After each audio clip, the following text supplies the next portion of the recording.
நேற்று நாங்கள் இங்கே தாங்க இருந்தோம்.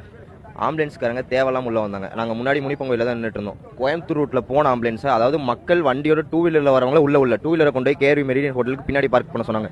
டூ வீலரில் வந்தவங்கள உள்ள ஆனால் ஆம்புலன்ஸ் கோயம்புத்தூர் ரூட்டில் போன ஆம்புலன்ஸ் திரும்பி எதுக்கு இதுக்குள்ளே விடணும்? அங்கே போயிருந்தா தான் மக்கள் யாராக இருந்தாலும் அவசர உதவிக்கு போக முடியும். ஆனால் போனவங்க வந்து நாங்கள் அங்கேயே தான் நின்று பார்த்துட்டு இருக்கோம். அந்த ரூட்ல போற ஆம்புலன்ஸ் திரும்பி போலீஸ்காரங்க இந்த ரூட்ல விடுறாங்க. ஆனா பொதுமக்களை உள்ள விட மாட்டேங்கிறாங்க. நிறைய பேத்துக்கு கூட வந்தவங்களுக்கு என்ன கூட வந்த பசங்களுக்கு நிறைய பேத்துக்கு சட்டையில கத்திய வச்சு கிழிச்சிருக்காங்க. கத்திய வச்சு கிழிக்கிற அளவுக்கு என்ன சூழ்நிலை உண்டாச்சு? எதுவுமே ஆகல.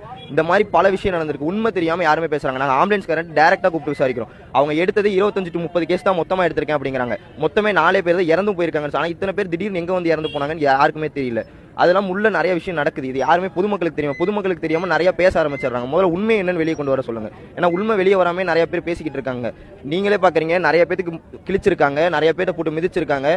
நிறைய விஷயம் உள்ள நடந்திருக்குது. எதுவுமே ஆம்புலன்ஸ் சும்மா நிறைய ஆம்புலன்ஸ் வந்திருக்கு. அதை பொதுமக்களே ஸ்டாப் பண்ணிருக்காங்க. பொதுமக்களே நிறுத்தி ஏன் சும்மா ஆம்புலன்ஸ் நீ கொண்டு வரதுக்கு அவங்க எதுவும் பேச மாட்டேங்கிறாங்க. கட்சி துண்டை போட்டு உள்ள வந்திருக்காங்க. இது என்ன ஏதுன்னு யாருக்குமே தெரிய மாட்டேங்குது. இதை முதல்ல கொண்டு வாங்க வெளியே.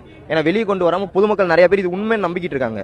மக்கள் மண்டிட்டு தான் உரிமை போயிடுனா எத்தனை நாளைக்கு மண்டிக்கிட்டே இருக்க முடியும்? அதை யாருமே புரிஞ்சுக்க மாட்டேங்கிறாங்க. இந்த இடத்துல இத்தனாயிரம் பேர் இருந்தாங்க. போலீஸ் யாருமே ஒருத்தர் கூட உள்ள இல்லை. எல்லாருமே அங்க முன்னாடியே ஸ்டாப் ஆயிட்டாங்க. ஏன் ஸ்டாப் பண்ணாங்க?